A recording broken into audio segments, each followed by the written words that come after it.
कैसे हैं आप लोग? Class 11th student. आज हम लोग फर्स्ट चैप्टर के बेसिक कॉन्सेप्ट ऑफ केमिस्ट्री के लास्ट टॉपिक पर पहुंच चुके हैं, जो कि हमारा स्टोइकियोमेट्री है और बहुत ही इंपॉर्टेंट टॉपिक है। तो good morning, good afternoon, good evening.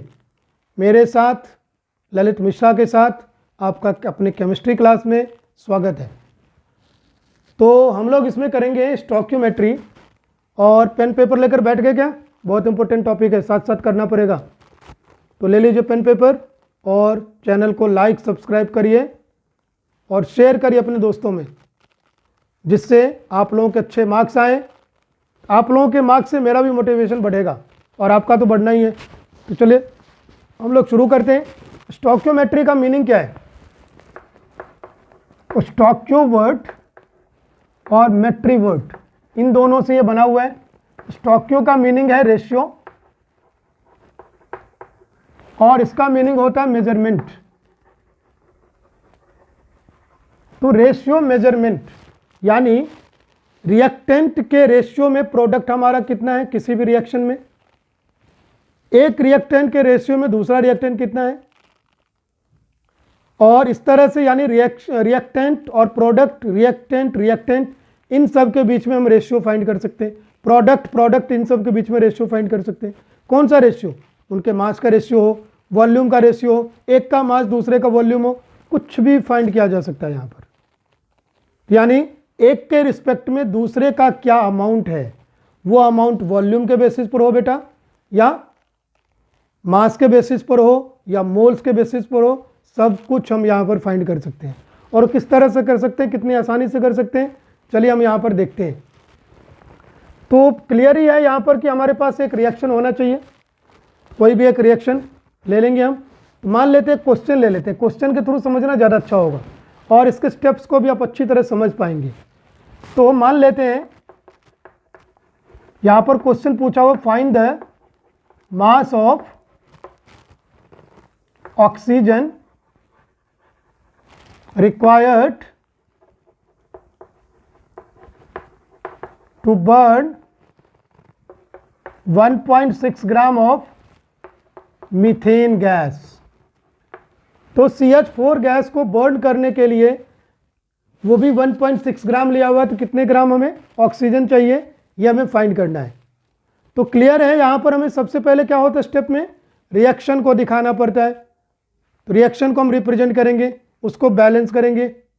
Balance करने के बाद हम जिनका हमें गिवन है मास या वॉल्यूम या जो कुछ भी, वो रखेंगे और जिनका फाइंड करना है उनको देखेंगे। सिर्फ दो चीज़ों को हमें देखना है और उसको देख के हमें फिर अपने कैलकुलेशंस को आगे बढ़ाना है। रेशियो के लॉज को यूज करके हम वहाँ पर अपना काम कर लेंगे। देखिए कैसे। सबसे पहला स्टेप हमारा है रिएक्शन को शो करना। रिएक्शन हमारा CH4 और O2 के बीच का है। इससे हमारा प्रोडक्ट CO2 एंड H2O बनना है। किसी भी हाइड्रोकार्बन को बर्न करने पर यही चीज़ें आती हैं। जहाँ पर अंडरस्टूड रिएक्शंस होगा वहाँ पर तो प्रोडक्ट गिवन नहीं होंगे, और जहाँ पर अंडरस्टूड रिएक्शंस नहीं होगा वहाँ पर आपके पास प्रोडक्ट गिवन रहेंगे। टेंशन ज़्यादा नहीं लेना है। तो देखिए ज़रा, यदि हम इसको बैलेंस करें तो C तो हमारा बैलेंस्ड है, H को बैलेंस करना होगा। 2 कर दिया यहाँ पे, H4 हो गया हमारा। इससे ऑक्सीजन के हमारे 4 एटम आते हैं, यहाँ पर 2 ही एटम है। 2 से मल्टीप्लाई कर दिया, 4 एटम्स हो गए। अब सबसे पहले हमें यहाँ मास गिवन है किसका, मीथेन का। इसका हमें 1.6 ग्राम गिवन है मास, और हमें ऑक्सीजन का मास कैलकुलेट करना है। अब हम लेंगे रिएक्शन में से इसके कितने कितने मास होते हैं उसको देखिए। इसका 1 मोल है, मोलर मास के बराबर ही होगा रिएक्शन में इसका मास, और ऑक्सीजन गैस के 2 मोल हैं, तो 2 × 32 हो जाएगा, यानी 64 ग्राम हो जाएगा इसका रिएक्शन में मास। अब इसको मान लेते हैं हमारे पास ये x है मास इसका। तब इनकी रेशियो ले लेंगे, क्योंकि ये रेशियो मेजरमेंट है। तो रेशियो के रूल से करना ईजी होगा और वही रूल करना भी चाहिए। तो देखिए 1.6/16 इक्वल टू x/64 लेंगे हम। तो x की वैल्यू देखा जाए तो यहाँ पर क्लियरली 6.4 ग्राम आ जाएगा। यानी हमें 6.4 ग्राम ऑक्सीजन यहाँ पर चाहिए उसको बर्न करने के लिए। इस तरह से हम कैलकुलेट कर सकते हैं। एक और क्वेश्चन देखते हैं। अब हम यहाँ पर एक और रिलेशन लेने जा रहे हैं, जरा देखिए आप लोग क्वेश्चन में। फाइंड द मास ऑफ, यहां पर ले लेते हैं C रिक्वायर्ड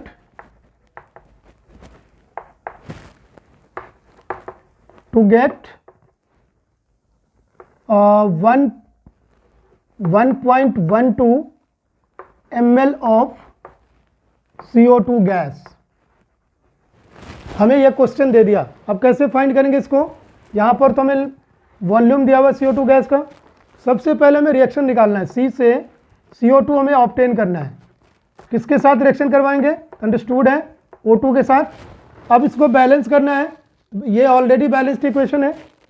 अब मैंने इसके बाद का क्या स्टेप बताया था, जिसका अमाउंट हमें गिवन हो किसी भी चीज़ में, मोल, मास, वॉल्यूम, उसका हम उसी चीज़ में अमाउंट ले लेंगे और जिसको हमें निकालना है सिर्फ उसी को कंसीडर करेंगे।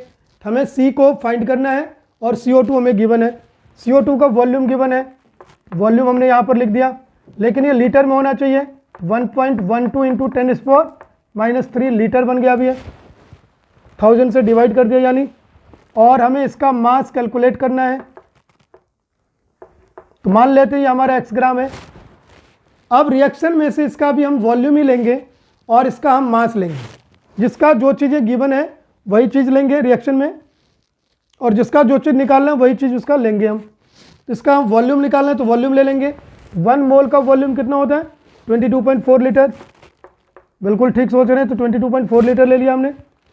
और रिएक्शन का STP पर ही मानेंगे, 298 केल्विन पर हो रहा है, सेम रहेगा, वॉल्यूम यही रहना है। और मास हमारा क्या हो जाएगा, C का 12 ग्राम, 1 मोल ही है। अब इसको हम रेशियो कर देंगे, क्या करेंगे, x/12 equal to 1.12 into 10⁻³ clearly हमारे पास पॉइंट हटाया, नीचे 100 आ गया बच्चों, यहाँ से पॉइंट हटाया ऊपर 10 आ गया, ये 0 0 कैंसिल, ये हमारा 2 हो गया। तो बताइए हमारे पास आ रहा है अब 1/2 इंटू 10⁻⁴ ग्राम। इतने ग्राम हमें, सॉरी ये रेशियो आ रहा है। अब हम क्या फाइंड करेंगे, यहाँ पर x की वैल्यू निकालेंगे, क्लियरली इससे मल्टीप्लाई हो जाएगा। 1/2 इंटू 10⁻⁴ इंटू 12, 2 6 12, यानी 6 इंटू 10⁻⁴ ग्राम।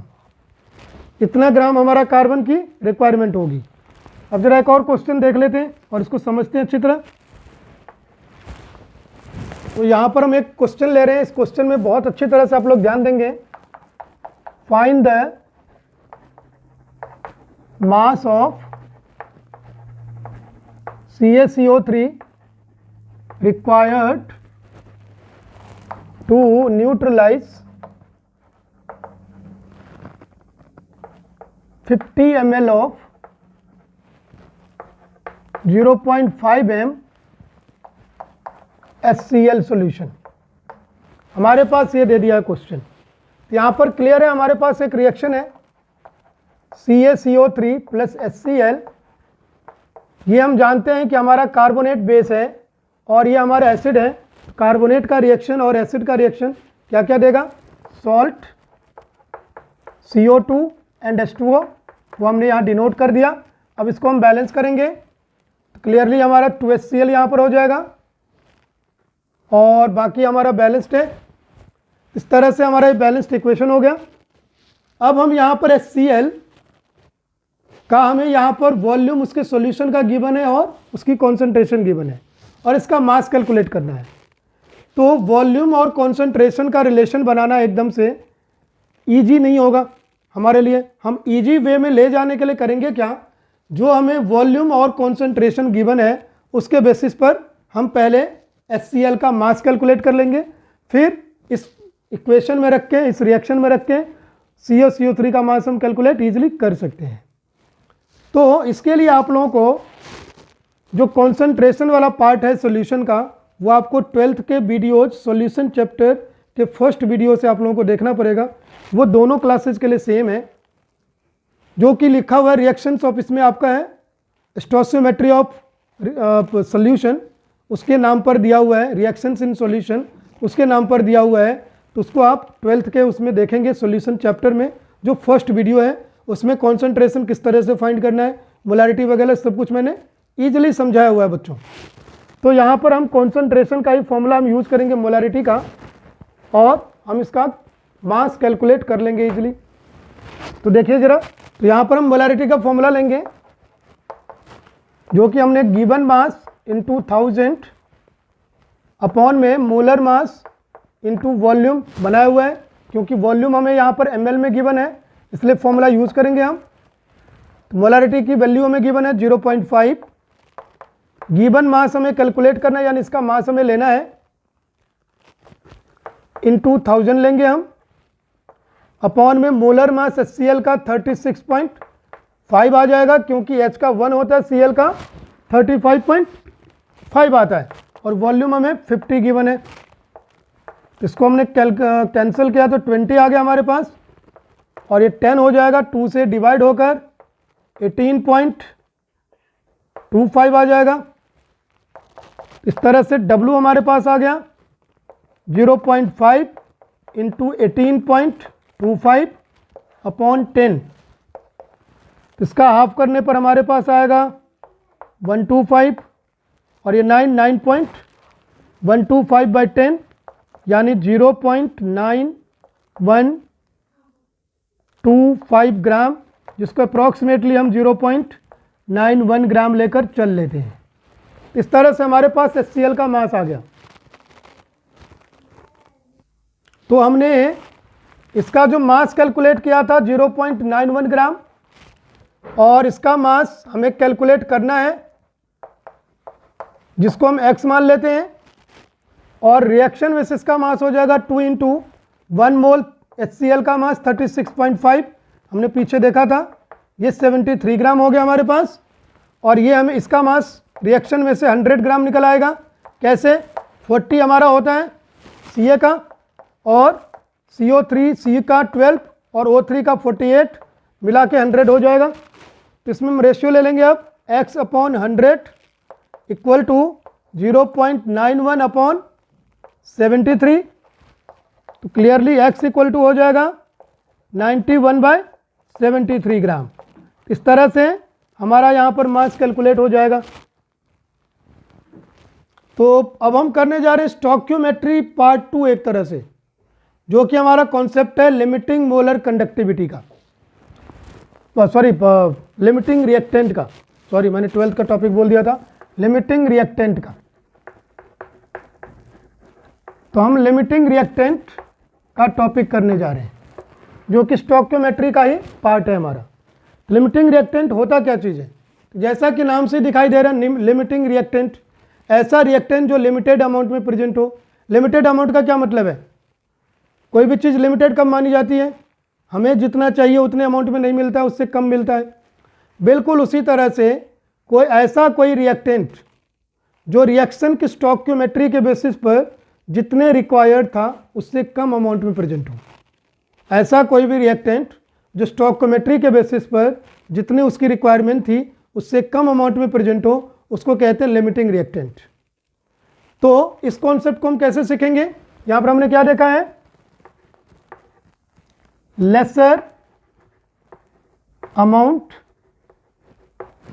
एज पर रिक्वायर्ड बाय स्टोइकियोमेट्री, वो हमारा होगा लिमिटिंग रिएक्टेंट। यानी अवेलेबल अमाउंट जो इस रिएक्टेंट का है, क्वेश्चन में जो अवेलेबल अमाउंट होगा वो कम होगा रिक्वायर्ड अमाउंट से।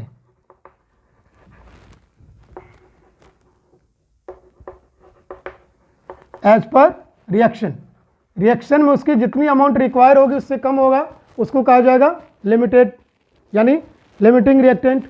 और इसका मतलब दूसरे रिएक्टेंट का जो अमाउंट होगा वो हमेशा क्या होगा? फिर ज़्यादा होगा रिक्वायर्ड से, यानी वो एक्सेस हो जाएगा, यानी the other reactant is access.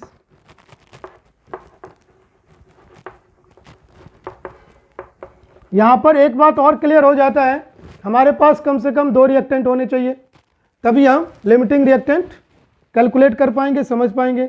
यानी ये हमारा एक कॉम्परेटिव आइडिया है, कॉम्परेटिव टर्म है, कंपेयर करता है ये। तो इस बात को ध्यान में रखते हुए हम करेंगे सब कुछ। अब जरा देखिए इसको हम फाइंड कैसे करेंगे, कौन सा लिमिटिंग रिएक्टेंट है, न्यूमेरिकली कैसे फाइंड करेंगे। क्योंकि इस पर न्यूमेरिकल पूछा जाता है, बहुत इंपॉर्टेंट होता है, चाहे सीबीएसई हो आपके क्लास एग्जाम, चाहे जी या नीट का, सब में ये पूछा जाएगा। तो देखिए एक क्वेश्चन ले लेते हैं एनसीईआरटी का ही, प्रॉब्लम नंबर 1.5 है, यानी एग्जाम्पल 1.5 बोला जाएगा इसको। प्रॉब्लम इसमें एग्जाम्पल के बेसिस पर लिखा हुआ है।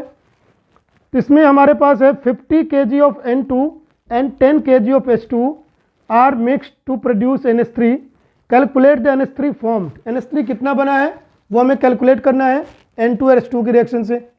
क्वेश्चन आप लोग पढ़ लेंगे आराम से। इसमें वैसे लिखा हुआ आइडेंटिफाई द लिमिटिंग रिएजेंट, लेकिन क्वेश्चन में ध्यान रखिएगा, मोस्टली क्वेश्चन में ये नहीं लिखा रहता है कि उसमें से लिमिटिंग रिएक्टेंट फाइंड करो, वो आपको खुद ही करना पड़ता है। हमें यह भी सीखना पड़ेगा हम कब लिमिटिंग रिएक्टेंट फाइंड करेंगे। और इसके साथ ही है in the production of ammonia, तो यानी अमोनिया का प्रोडक्शन भी फाइंड करना है, कितना फॉर्म हुआ है, और लिमिटिंग रिएक्टेंट भी बताना है। तो हमारे पास रिएक्शन किसका किसका है, N2 plus H2 give NH3। यदि हम बैलेंस्ड इक्वेशन लिखते हैं तो यहाँ 2 लगेगा और यहाँ पर 3 हो जाएगा। यहाँ पर हमें N2 का भी मास गिवन है 50 kg और इसका भी मास गिवन है 10 kg। तो जब भी दोनों रिएक्टेंट का हमें मास या वॉल्यूम कुछ भी गिवन है तो क्लियरली हमें लिमिटिंग रिएक्टेंट निकालना ही है, क्योंकि ये हाइपोथेटिकली कुछ भी अमाउंट ले लिया गया, अंदाजे से ले लिया गया है, तो उसमें हो सकता है किसी का अमाउंट हमने ज़्यादा ले लिया हो या गलती से कम हो गया हो। तो जिसका अमाउंट कम होगा वो रिएक्शन को कंट्रोल कर लेगा, क्योंकि दोनों को इवेंचुअली दोनों को रिएक्शन करके प्रोडक्ट बनाना है। यदि किसी का अमाउंट कम हुआ तो पहले ख़त्म हो गया, कंज्यूम हो गया, तो रिएक्शन वहीं स्टॉप हो जाएगा। यानी जिसका अमाउंट कम था उसने प्रोडक्ट को कंट्रोल किया है। तो हमें सबसे पहले पता लगाना पड़ेगा किसका अमाउंट कम है, यानी कौन लिमिटिंग है। इस बात को हमेशा ध्यान रखना है। तो जब भी दोनों रिएक्टेंट का मास गिवन हो या वॉल्यूम गिवन हो या कुछ भी गिवन हो, दोनों रिएक्टेंट के केस में, तो हमें क्लियरली वहाँ पर लिमिटिंग रिएक्टेंट फाइंड करना ही पड़ेगा। तो यहाँ पर हम लिमिटिंग रिएक्टेंट फाइंड करेंगे। हम लोग रेशियो के बेसिस पर देखते आए हैं, इसलिए उसमें मास रखेंगे तो ज़्यादा ईजी होगा। तो केजी को हम मास में कन्वर्ट कर लेते हैं, 10³ से 1000 से मल्टीप्लाई कर दिया। बाद में हमें इसका मास निकालना है, जब लिमिटिंग फाइंड हो जाएगा तभी लेंगे। इसका हमने दोनों का गिवन मास ले लिया। अब रिएक्शन में से इसके कितने मास है, तो 28 ग्राम, क्योंकि 1 मोल है और 3 मोल हाइड्रोजन गैस है, 6 ग्राम हो जाएगा। हम मान लेते हैं कि हमें इसका मास गिवन नहीं है, किसी एक को हम एक्स लेकर चलेंगे, इसको मान लेते हैं, इसका हम रिक्वायर्ड अमाउंट निकालेंगे और अवेलेबल अमाउंट जो क्वेश्चन में है उससे हम हाइड्रोजन गैस को कंपेयर करेंगे। या दूसरा ऑप्शन है कि N2 के अमाउंट को हम कैलकुलेट करें हाइड्रोजन के बेसिस पर। हाइड्रोजन का अमाउंट को गिवन मान लेंगे और इसका अमाउंट कैलकुलेट कर सकते हैं। तो आपकी मर्जी, आप जो भी करना चाहें। जैसे मैं यहाँ पर एग्जांपल के लिए हाइड्रोजन के मास को कैलकुलेट करने जा रहा हूँ और मान लेता हूँ कि नाइट्रोजन का मास हमें क्वेश्चन में गिवन है, हाइड्रोजन का गिवन नहीं है, यानी H का अमाउंट कितना रिक्वायर्ड था वो हम कैलकुलेट करेंगे। कैसे करेंगे, रेशियो के बेसिस पर। तो देखिए जरा, 50 × 10³ upon 28 equal to x upon 6। Clearly x हमारा क्या हो जाएगा, 50 × 10³ × 6/28। इसको हमने डिवाइड किया, 25 हो गया, ये 14 हो गया, फिर कट के 7 हो गया और ये 3 हो गया। क्लियरली हमारे पास आ गया 75/7 × 10³ यानी 10.71 × 10³ ग्राम। ये हमारे पास हाइड्रोजन की रिक्वायरमेंट है। लेकिन हाइड्रोजन का एक्चुअल मास जो क्वेश्चन में गिवन है वो 10 × 10³ ग्राम है। Clearly 10 × 10³ gram is less than 10.7 × 10³ ग्राम, यानी जो रिक्वायर्ड अमाउंट था वो हमारा ज़्यादा है अवेलेबल अमाउंट से। तो यदि यानी अवेलेबल अमाउंट कम है रिक्वायर्ड अमाउंट से रिएक्शन के हिसाब से, तो क्या हो गया, H2 हमारा limiting reactant.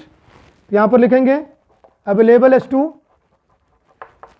Is less than required H2 लिख दिया, एंड H2 इज कर दिया लिमिटिंग रिएक्टेंट।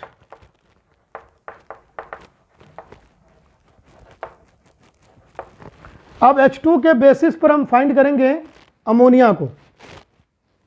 तो सेकंड स्टेप में क्या कर लेंगे हम, अब इसको हमने मान लिया कि हमें गिवन है और इन दोनों को कंपेयर करेंगे। इसके मास को हम x मान लेंगे और इसका रिएक्शन में से मास कितना हो जाएगा, 2 इंटू NH3 का 17 होता है यानी 34 ग्राम। तो क्लियरली हमारे पास इक्वेशन बन जाएगा ratio 10 into 10⁻³ upon 6 equal to x upon 34। x equal to हो जाएगा 34 इंटू 10 इंटू 10⁻³ आ जाएगा। 2 से डिवाइड हुआ 3 हो गया, यहाँ पर 17 हो गया, 170/3 इंटू 10⁻³।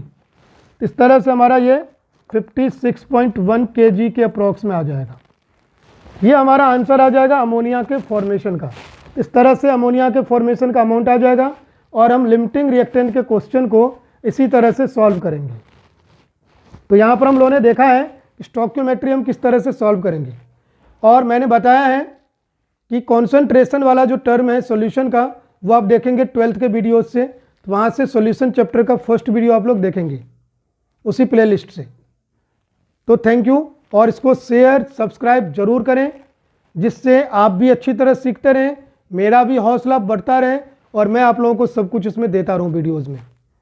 और best of luck for your exam.